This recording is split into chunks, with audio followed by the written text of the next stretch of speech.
तमाम देखने वालों को अस्सलाम वालेकुम।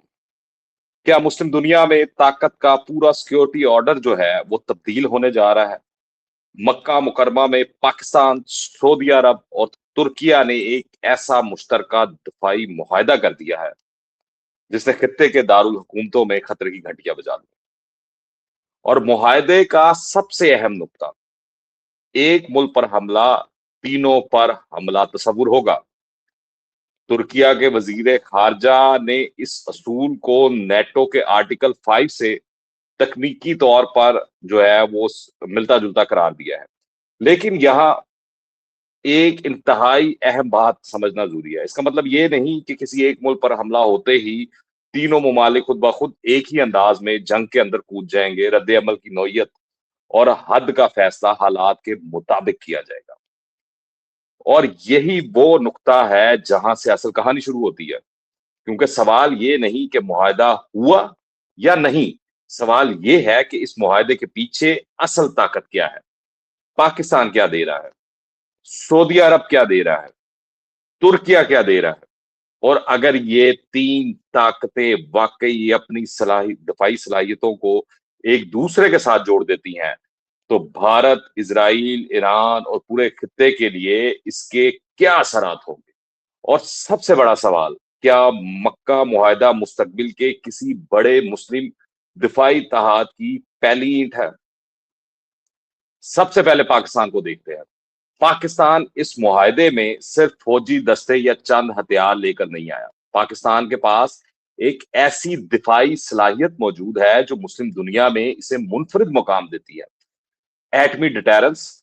पाकिस्तान दुनिया की तस्लीम शुदा एटमी ताकतों में शामिल है। इसके साथ एक बड़ी रवायती फौज, फजाइया, बहरिया, मिसाइल प्रोग्राम, इंटेलिजेंस का वसी तजर्बा और दहशत गर्दी के खिलाफ तवील फौजी तजर्बा भी मौजूद है। यानी पाकिस्तान की असल ताकत सिर्फ हथियार नहीं, पाकिस्तान की असल ताकत जंगी तजर्बा, दिफाई इंफ्रास्ट्रक्चर और डिटेरेंस का मजमुआ है।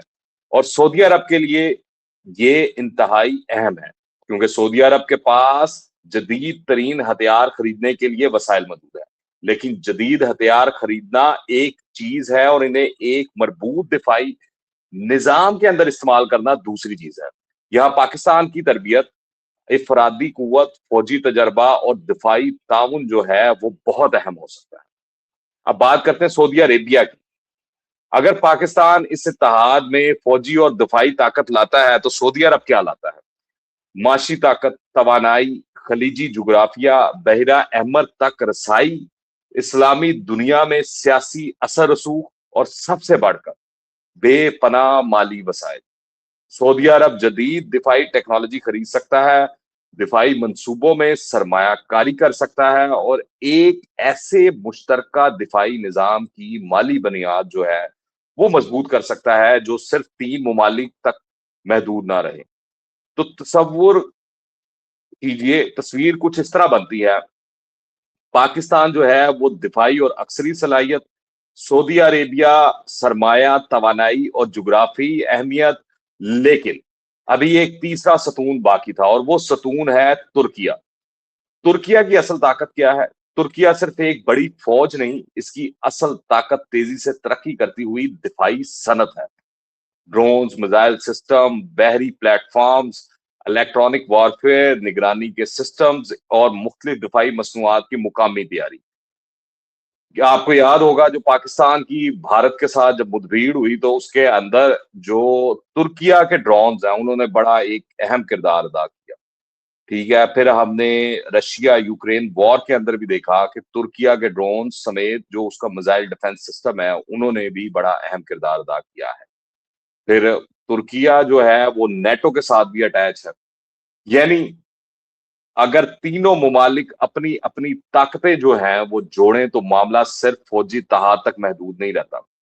यहाँ एक बड़ा सवाल पैदा होता है, क्या तीनों ममालिक मुश्तरका दिफाई पैदावार की तरफ जाएंगे? अगर पाकिस्तान दिफाई तजर्बा दे रहा है, सऊदी अरब सरमाया दे रहा है, तुर्किया टेक्नोलॉजी और सनती सलाहियत फराम कर रहा है, तो एक ऐसा मॉडल तश्कील पा सकता है जो पूरे खित्ते के लिए इंतहाई अहम बन जाएगा। اور یہی وہ مقام ہے جہاں مکہ معاہدے کی اصل اہمیت سامنے آتی ہے۔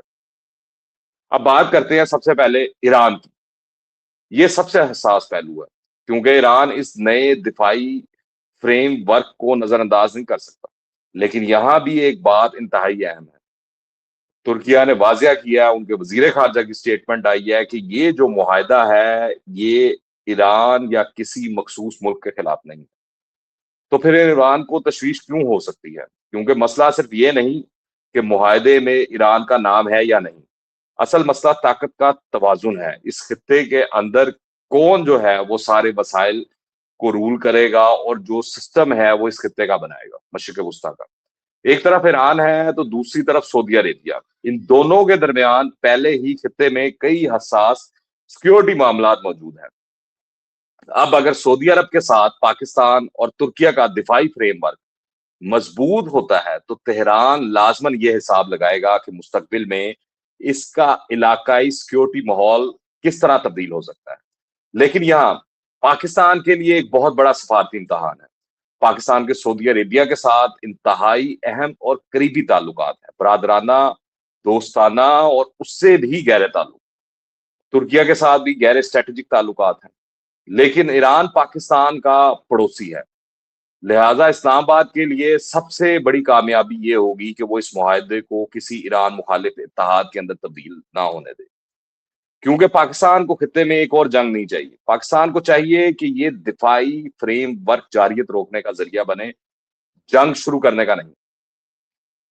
بھارت جو ہے وہ اس پیش رفت کو انتہائی قریب سے دیکھ رہا ہے، کیونکہ پاکستان اب ایک ایسے دفاعی فریم ورک کا حصہ ہے جس میں سعودی عربیہ اور ترکیہ شامل ہے۔ یعنی مستقبل میں اگر پاکستان کو کسی بڑے علاقائی سیکیورٹی بحران کا سامنا ہوتا ہے تو اس کے پاس پہلے سے کہیں زیادہ سفارتی اور دفاعی شراکت داری موجود ہوگی۔ لیکن بھارت کے لیے ایک پیچیدگی بھی ہے۔ سعودی عرب کے ساتھ بھارت کے اپنے اقتصادی اور سفارتی تعلقات ہیں، لہٰذا نئی دلی کے لیے سب سے اہم سوال یہ ہوگا، کیا سعودی عرب اپنی پاکستان کے ساتھ دفاعی شراکت داری اور بھارت کے ساتھ اقتصادی تعلقات کے درمیان توازن برقرار رکھ سکتا ہے؟ بھارت یقیناً اس معاملے کو صرف پاکستان کے زاویے سے نہیں دیکھے گا، وہ سعودی عرب، ترکیہ اور پورے خلیجی خطے کی بدلتی ہوئی سیکیورٹی نیٹ ورک کو بھی دیکھے گا۔ اور یہی وجہ ہے کہ مکہ کا یہ معاہدہ صرف مشرق وسطیٰ کی خبر نہیں، یہ جنوبی ایشیا کی بھی خبر ہے، اسرائیل کے لیے بھی پیغام ہے۔ یہاں بھی جذبات بجائے اسٹریٹجک حقیقت کو دیکھنا ہوگا ہمیں۔ اگر یہ فریم ورک 3 ممالک سے بڑھ کر 5 یا 6 یا 8 ممالک تک گیا، اگر یہ مزید مسلم ممالک اس میں شامل ہوئے، اگر مشترکہ دفاعی پیداوار شروع ہو گئی، اگر مشترکہ فضائی اور بحری سیکیورٹی نیٹ ورک جو ہے وہ بنا دیا گیا، اگر انٹیلیجنس شیئرنگ کا نظام جو ہے وہ مضبوط ہو گیا، تو خطے کا طاقت کا توازن جو ہے یقیناً تبدیل ہوگا۔ لیکن ابھی اس تمام اتحاد کو مسلم نیٹو کہنا میرے خیال سے قبل از وقت ہوگا، اور یہی حقیقت ہے۔ 3 ممالک کا معاہدہ ایک مکمل نیٹو طرز کا اتحاد نہیں، لیکن یہ ایک ممکنہ بڑے علاقائی دفاعی ڈھانچے کی بنیاد ضرور بن سکتا ہے۔ اب سب سے بڑا سوال، اگلا ملک کون ہوگا جو اس اتحاد میں شامل ہوگا؟ کیا مصر ہوگا؟ کیا قطر ہوگا؟ کیا کویت ہوگا؟ کیا بحرین ہوگا؟ کیا ملیشیا ہوگا یا انڈونیشیا ہوگا؟ اور کیا کبھی ایران یا متحدہ عرب امارات بھی کسی شکل میں اس وسیع تر سیکیورٹی فریم ورک کا حصہ بن سکتے ہیں؟ اس سوال پر ابھی کوئی حتمی جواب نہیں، لیکن ترکیہ کے وزیر خارجہ نے اشارہ دیا ہے کہ معاہدہ مزید ممالک کے لیے کھولا جا سکتا ہے، اور مصر کا نام ممکنہ توسیع کے حوالے سے سامنے آیا ہے۔ اب ذرا تصور کریں، اگر مصر شامل ہو گیا تو مشرق وسطیٰ کا نقشہ جو ہے وہ بدل جائے گا۔ اگر قطر شامل ہوا تو خلیج کی اہمیت مزید بڑھ جائے گی۔ اگر مزید خلیجی ممالک شامل ہوئے تو ایک بڑا علاقائی دفاعی نیٹ ورک بن سکتا ہے، اور اگر ایشیا کے بڑے مسلم ممالک بھی کسی نہ کسی سطح پر اس تعاون سے جڑ گئے تو دنیا اسے صرف ایک دفاعی معاہدہ نہیں سمجھے گی، یہ ایک نئے سیکیورٹی آرڈر کی تشکیل ہوگی۔ مکہ معاہدہ اختتام نہیں ہے میری نظر میں، یہ آغاز ہے، اور اس آغاز کا اگلا باب شاید فیصلہ کرے کہ آنے والے برسوں میں मुस्लिम दुनिया अपनी सिक्योरिटी के लिए दूसरों पर इन्हिसार करेगी या अपना मजबूत इलाकाई दिफाई निजाम खुद तश्कील देगी? फैसला आप बयानात नहीं करेंगे, फैसला अमली इकदाम करेंगे। मेरा नाम है नवीश शेख और आप देख रहे थे मेरा इस मौजू के ऊपर खसूसी तज्जिया। अगर आप समझते हैं कि मक्का मुआहिदा वाकई खित्ते की ताकत का तवाजुन जो है वो बदल सकता है, तो कमेंट्स में अपनी राय लाजमी दीजिए और हमें ये भी बताएं कि आपके ख्याल में इस मुआहिदे में अगला कौन सा मुल्क जो है वो शामिल हो सकता है। Until the next time, Allah Hafiz.